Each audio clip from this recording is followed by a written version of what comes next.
नमस्कार, महाराष्ट्र के महानिर्णय में आपका स्वागत है। मैं हूं आपके साथ प्रीति रघुनंदन। महाराष्ट्र के 2026-27 के बजट में कई बड़े ऐलान किए गए हैं। मुख्यमंत्री देवेंद्र फडणवीस ने बजट पेश करते हुए किसानों की कर्ज माफी का ऐलान किया। किसानों का 2 लाख रुपए तक का कर्ज माफ किया जाएगा। साथ ही जो किसान अपना कर्ज नियमित रूप से चुकाते हैं उन्हें 50,000 रुपए की प्रोत्साहन राशि भी दी जाएगी। महाराष्ट्र सरकार के वित्तीय वर्ष 2026-27 के बजट में कृषि, उद्योग, इंफ्रास्ट्रक्चर क्षेत्र के साथ साथ रोजगार सृजन पर विशेष जोर दिया गया है। 7,69,467 करोड़ रुपए का बजट विकसित महाराष्ट्र 2047 के रोड मैप पर आधारित है। इस बजट में कृषि क्षेत्र, उद्योग क्षेत्र, रोजगार निर्माण, इंफ्रास्ट्रक्चर, इन सभी चीजों के ऊपर बल दिया गया है। अनुसूचित जाति, अनुसूचित जमाती और महिलाओं के ऊपर विशेष कार्यक्रमों के माध्यम से हम लोगों ने उनको भी संबल देने का प्रयास किया है। उप मुख्यमंत्री एकनाथ शिंदे ने कहा कि ये बजट ग्रामीण और शहरी महाराष्ट्र के संतुलित विकास को साधने वाला एक दूरदर्शी बजट है।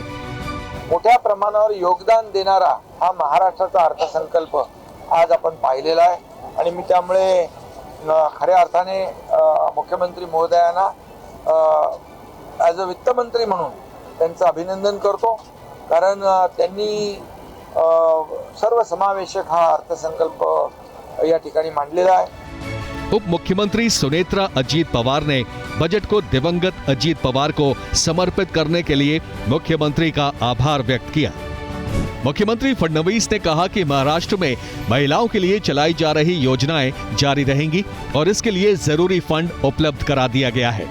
अब तक 37 लाख महिलाओं को लखपति दीदी बनाया जा चुका है और इस साल 25 लाख और महिलाओं को लखपति दीदी बनाने का लक्ष्य है। केंद्र सरकार के साथ मिलकर महाराष्ट्र सरकार विदेश में युद्ध जैसी स्थिति में फंसे भारतीयों को सुरक्षित वापस लाने के लिए सभी जरूरी कदम उठा रही है। मुख्यमंत्री देवेंद्र फडणवीस ने कहा कि मंत्री गिरीश महाजन युद्धग्रस्त स्थिति में फंसे नागरिकों के साथ सीधा संवाद कर रहे हैं। नासिक में आयोजित चौथे विश्व मराठी सम्मेलन में मुख्यमंत्री देवेंद्र फडणवीस ने कहा कि वरिष्ठ और युवा साहित्यकारों के साझा प्रयासों से मराठी भाषा का गौरव हमेशा बना रहेगा। साहित्य और समाज सेवा के क्षेत्र में उल्लेखनीय काम करने वाली हस्तियों को सम्मेलन में सम्मानित किया गया। मुंबई के जियो वर्ल्ड सेंटर में 27 और 28 मार्च को पल्स मेडिकल कॉन्फ्रेंस का आयोजन होने जा रहा है। इस कॉन्फ्रेंस का कर्टन रेजर कार्यक्रम विधान भवन में मुख्यमंत्री देवेंद्र फडणवीस की मौजूदगी में हुआ। मुख्यमंत्री देवेंद्र फडणवीस ने महापारेषण से संबंधित परियोजनाओं के निर्माण की स्पीड बढ़ाने के निर्देश दिए हैं। महाराष्ट्र में वर्ष 2029-2030 तक बड़े पैमाने पर औद्योगिक निवेश होने और कई उद्योगों के क्रियान्वित होने की संभावना है। इसके चलते औद्योगिक, व्यावसायिक और घरेलू उपयोग के लिए बिजली की मांग में भारी बढ़ोतरी होने की संभावना है।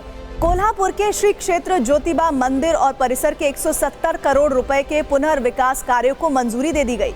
मुख्यमंत्री देवेंद्र फडणवीस की अध्यक्षता में विधान भवन में हुई शिखर समिति की बैठक में यह निर्णय लिया गया। मुख्यमंत्री देवेंद्र फडणवीस ने कहा कि ऊर्जा क्षेत्र में सक्रिय बाजार का लाभ उठाते हुए महावितरण को अपना IPO लाना चाहिए ताकि आय का एक स्थायी स्रोत बन सके और कंपनी घाटे से मुनाफे की ओर बढ़ सके। राज्य स्तरीय खेल प्रतियोगिताओं के आयोजन के संबंध में सह्याद्री अतिथि गृह में एक बैठक आयोजित की गई। इस बैठक में राज्य के विभिन्न स्थानों पर इन प्रतियोगिताओं को आयोजित करने का निर्णय लिया गया।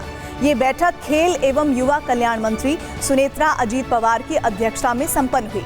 इस अवसर पर उप मुख्यमंत्री ने विश्वास व्यक्त करते हुए कहा कि इन आयोजनों से महाराष्ट्र की खेल परंपरा और अधिक मजबूत होगी और भविष्य में राज्य को अधिक राष्ट्रीय तथा अंतर्राष्ट्रीय स्तर के खिलाड़ी मिलेंगे।